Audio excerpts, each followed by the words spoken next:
Hi friends, എനിക്ക് വന്നൊരു രസകരമായ ഒരു കമൻറ്റാണ്.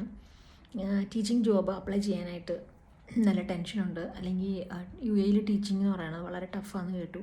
അത് ശരിയാണോ എന്ന് ചോദിച്ചിട്ട്. അപ്പം ഇന്ത്യയിൽ നിന്ന് വരുമ്പോൾ നമുക്ക് ആദ്യം നല്ല ബുദ്ധിമുട്ട് തന്നെയാണ്. കാരണം ഞാൻ പറഞ്ഞല്ലോ, രീതികളെല്ലാം ഡിഫറെൻ്റ് ആണ്. അപ്പോൾ ഞാൻ എൻ്റെ പഴയ വീഡിയോസിൽ എങ്ങനെയാണ് ഇവിടെ ക്ലാസ് എടുക്കുന്നത് അല്ലെങ്കിൽ ഇവിടുത്തെ ഒരു സ്ട്രക്ചർ ഞാൻ പറഞ്ഞിരുന്നു. അപ്പം ആദ്യമായിട്ട് നമ്മളിവിടെ വരുമ്പോൾ എന്തായാലും അത് ടഫാണ്. പിന്നെ ടീച്ചിങ് എന്നല്ല, ഏത് ജോലിയാണെങ്കിലും നമ്മളൊരു ഇൻ്റർനാഷണൽ മാർക്കറ്റ് അല്ലെങ്കിൽ ഇൻ്റർനാഷണൽ ആൾക്കാരുമായിട്ട് നമ്മൾ പല രാജ്യക്കാരുമായിട്ട് നമ്മൾ വർക്ക് ചെയ്യേണ്ട ഒരു അവസ്ഥ വരും. അല്ലെങ്കിൽ നമ്മുടെ ലാംഗ്വേജ് അല്ല, നമ്മൾ ഉപയോഗിക്കുന്ന ലാംഗ്വേജ് അല്ല നമ്മൾ ജോലി സ്ഥലത്ത് ഉപയോഗിക്കുന്നത്. അപ്പോൾ അങ്ങനെയൊക്കെ വരുമ്പോൾ നമുക്ക് ഡിഫിക്കൽട്ടാണ് ആദ്യമൊക്കെ. പിന്നെ പേടിച്ചിരുന്ന് കഴിഞ്ഞാൽ നമുക്കൊരിക്കലും അതിനകത്ത് സക്സസ്ഫുൾ ആവാൻ കഴിയില്ല, അല്ലേ? അപ്പോൾ നമ്മുടെ കയ്യിലുള്ള ക്വാളിഫിക്കേഷനുണ്ട്, നമ്മുടെ കയ്യിൽ ഡിഗ്രി ഉണ്ട്. അപ്പോൾ അത് ഇല്ലാത്ത എത്രയോ പേര് കാണാം, അല്ലേ? അപ്പോൾ നമ്മുടെ കയ്യിൽ അതുണ്ട് ഇപ്പം, അല്ലേ? BEd ഉണ്ട്, MSc ഉണ്ട്, അല്ലെങ്കിൽ BSc ഉണ്ട്, അല്ലെങ്കിൽ BA ഡിഗ്രി ഉണ്ടെങ്കിൽ നമ്മളത് ഉപയോഗിക്കണം. അപ്പോൾ അത് പേടിച്ച് ഇരിക്കേണ്ട ആവശ്യമില്ല. പിന്നെ രണ്ട് കാരണം കൊണ്ടാണ് നമുക്ക് പേടിയുണ്ടാകുന്നത്. ഒന്ന്, നമുക്ക് ലാംഗ്വേജ് സ്കിൽസ് ഇല്ലാത്തതുകൊണ്ടായിരിക്കാം, അല്ലെങ്കിൽ നമുക്ക് സബ്ജക്റ്റ് നോളജിലുള്ള ഒരു പ്രശ്നം കൊണ്ടായിരിക്കാം.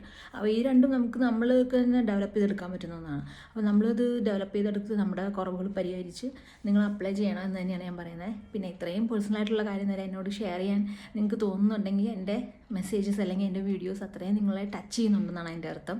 അപ്പോൾ അത് ഞാൻ വളരെയധികം പോസിറ്റീവായിട്ട് എടുക്കുകയാണ്. അപ്പോൾ അത് തന്നെയാണ് എൻ്റെ വീഡിയോ ചെയ്യാനുള്ള ഉദ്ദേശവും. കാരണം എൻ്റെ ഒരു ജേർണി ഞാൻ ഷെയർ ചെയ്യുകയാണെങ്കിൽ അത് കുറേ പേർക്കെങ്കിലും ഉപകാരപ്പെടുകയാണെങ്കിൽ, അല്ലെങ്കിൽ അവർക്ക് ജോലിക്ക് ശ്രമിക്കാൻ കുറച്ച് പേർക്കെങ്കിലും തോന്നി, അല്ലെങ്കിൽ ജോലിക്ക് സക്സസ്ഫുൾ ആവാനായിട്ട് ലൈഫിൽ വേറെ ഏതെങ്കിലും തീരുമാനങ്ങൾ എടുക്കാനായിട്ട് അവർക്ക് യൂസ്ഫുൾ ആവുകയാണെങ്കിൽ അത് വലിയൊരു കാര്യമല്ലേ? അപ്പം ശരിക്കും വേറൊരാളോട് സംസാരിക്കുമ്പോഴാണ് നമുക്കും ഇങ്ങനെ ചെയ്യാം എന്ന് തോന്നുന്നത്, അല്ലേ? അപ്പോൾ അതുകൊണ്ടാണ് ഞാനും എൻ്റെ സ്റ്റോറി അല്ലെങ്കിൽ എൻ്റെ ഒരു ജേർണി ഞാൻ ഷെയർ ചെയ്തത്. അപ്പോൾ നിങ്ങൾ പേടിച്ചിരിക്കരുത്.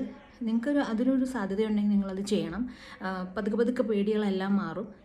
പേടി എന്നുള്ളത് പറയുന്നത് ഒരു താൽക്കാലികമായിട്ടൊരു കാര്യമാണ്. പക്ഷേ വിജയം എന്ന് പറയുന്നത് അത് നിലനിൽക്കുന്നതും, അല്ലേ, നിലനിൽക്കുന്നതായിട്ടുള്ളൊരു കാര്യമാണ്. അപ്പോൾ അത് നമ്മൾ താണ്ടിയേ പറ്റൂ. അപ്പോൾ പേടിച്ചിരിക്കാണ്ട് അപ്ലൈ ചെയ്യുക. പേടിക്കേണ്ട, എല്ലാവരും തുടക്കക്കാരായിരുന്നു, അല്ലേ? നിങ്ങളെ ഇൻ്റർവ്യൂ ചെയ്യുന്ന ആളും ഒരിക്കൽ തുടക്കക്കാരനായിരുന്നു അല്ലെങ്കിൽ തുടക്കക്കാരിയായിരുന്നു.